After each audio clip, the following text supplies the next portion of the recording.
Hi everyone, Igor from Vinous Reverie, and it's the funnest part I think of the day. It's when we get new shipment and it's time to open up these wines. So today is October 31st, Halloween.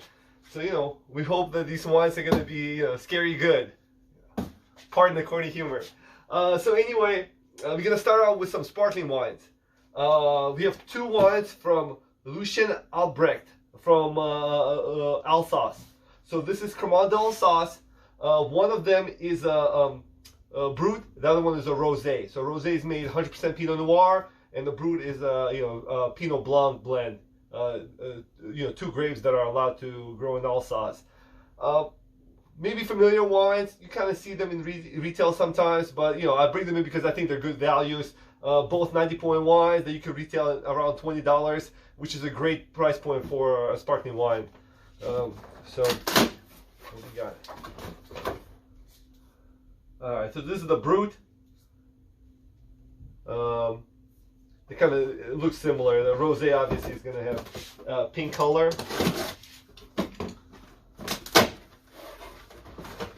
Yeah, I don't know if you can tell that. Yeah, so it's pink.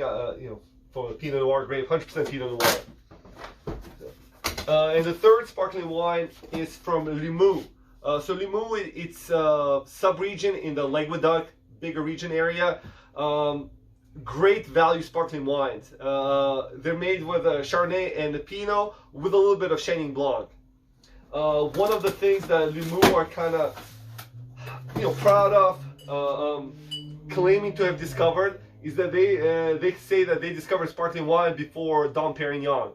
Obviously, the famous champagne Dom Perignon. They said it's from 1600s. We'll believe them. All right, so these are the sparklers. Next, we're gonna stay in Languedoc and actually go to one of our favorite producers in Languedoc. This is Domaine Lafage. I personally like it. On our walls, we claim that it's the best value producer in the world. Most of their wines retail below $20 and they get high scores, 92 and 93. We have a 94-point wine that we retail for $16. So they specialize in Rhone varietals, both their red wines and their white wines. And we got several of them here. So the first one we got, it's Old Vines Carignan. Very unusual to see this grape 100% varietal because it's not typically a very complex wine. But when you got the right soils and it comes from old vines, usually 80 years plus, they make very interesting wines. All right. Next one is the white wine from Domaine Lafage. And this is a blend of like 7 grapes. There's Grenache Blanc, Roussanne, Vermentino, Sauvignon Blanc, several other varietals. Very nice wine, great sipper. Don't let the pretty bottle fool you. There's actually substance to this wine. All right. Okay.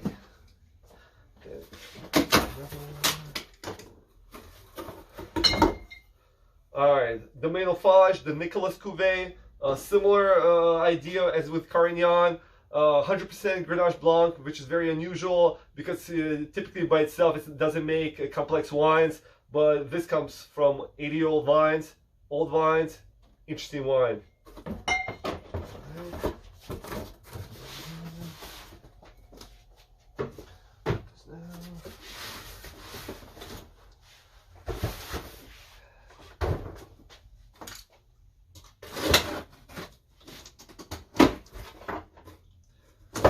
And finally, the last Lafage wine we have is Bastide Miraflores Cuvée. So this is the wine I was telling you that got 94 points. And it's 80% Syrah, 20% Grenache. So this is probably the most full-bodied wines in the lineup that we have today. Alright. Let's move Lafage out of the way. Alright.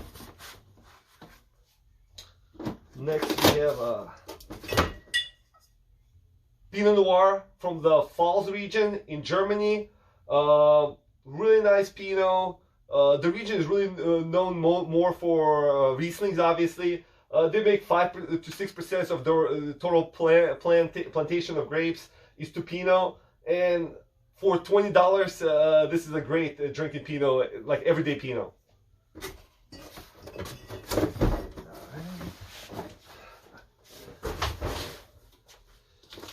Okay. Next one we have New Zealand Sauvignon Blanc. So this is, it's called Nobody's Hero. It's actually the second label of Framingham, which is a really nice producer. They make, Sauvignon Blanc, Pinot Noir, Riesling, Pinot Gris, a lot of cool climate wines that, where New Zealand it has great conditions to grow those wines. And it's hard to find many of their wines in the United States.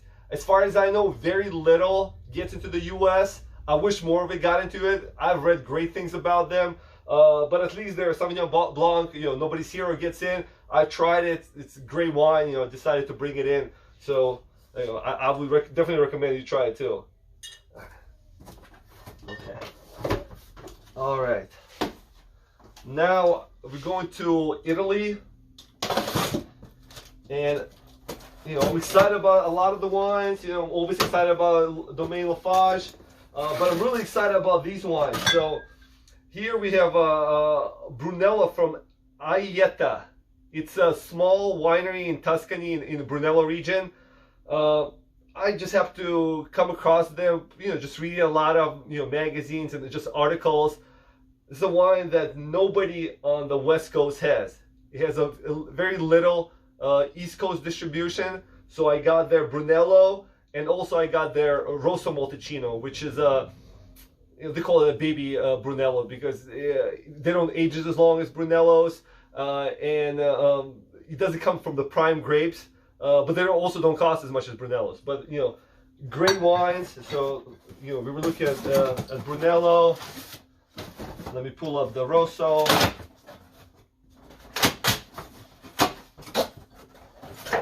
Like I said, so that was a Brunello 2014, and this is a 2017 Rosso. If you don't want to spend $80 on the Brunello, this is a great wine below $30. All right.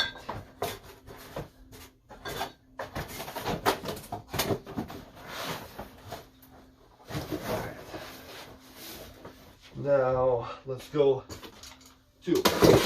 back to France. All right, here we have from Domaine Giraud, a white Chateauneuf du Pape. They grow about 6% of total plantings in the Rhone Valley is dedicated to white wines. And Chateauneuf du Pape is the most famous village in southern Rhone, and usually they have the most expensive wines. So because there's such little production of white Chateauneuf du Pape, usually the prices are astronomical. We actually will be able to sell this below $50, which is a great value if you kind of, relatively speaking. Most of the white Chateauneuf du Papes go, $60 and above. And, on top of that, this got 94 points from Wine Spectator, so it's a great score. So, I would classify it as a value.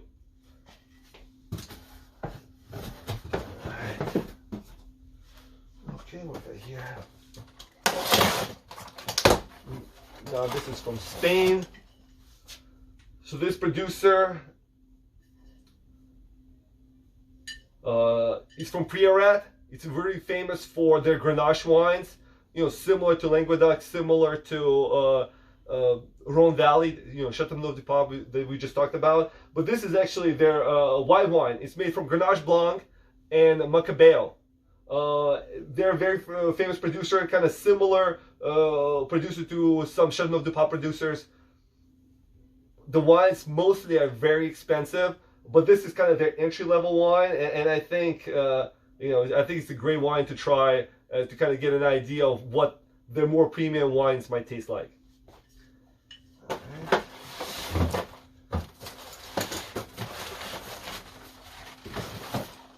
All right. Right here we have Domaine de Seben from Languedoc.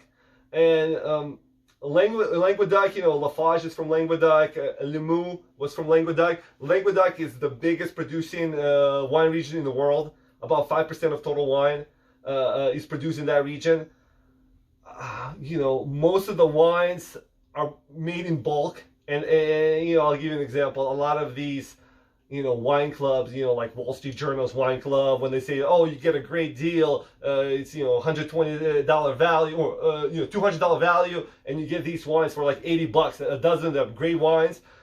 Most of them come from inferior wines from the Languedoc. They're not great values. However, it's kind of, you know, a treasure trove. If you know the producers who know the ideal sites and know what they're doing, it's actually the best value wines in the whole world. I'm saying, you know, Lafarge, I think, makes the best wine, you know, value wine in the world. The same thing with these guys. They're a little more expensive. They're like in the low 20s, but once again, you know, high scores, typically in the 90s. Think, you know, great values. All right.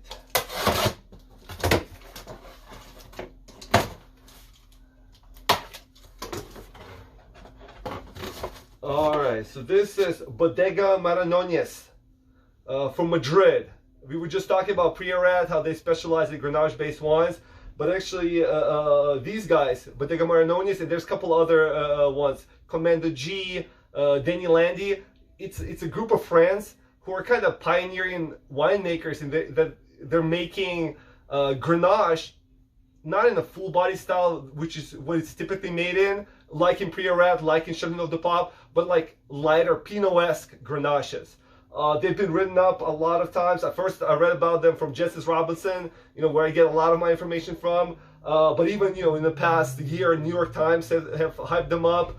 I've carried wines from, you know, Denis Landy, from Commando G. So this is, you know, a Grenache, you know, to try. Once again, a $20 Grenache.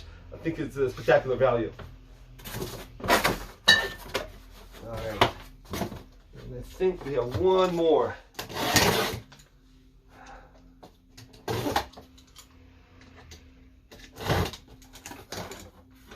All right, guys. This is also from Spain, Castilla y León region. It's kind of north central Spain, the biggest wine region in Spain. In a sense, similar to Languedoc, a lot of bulk wine is there, a lot of mass-produced wines.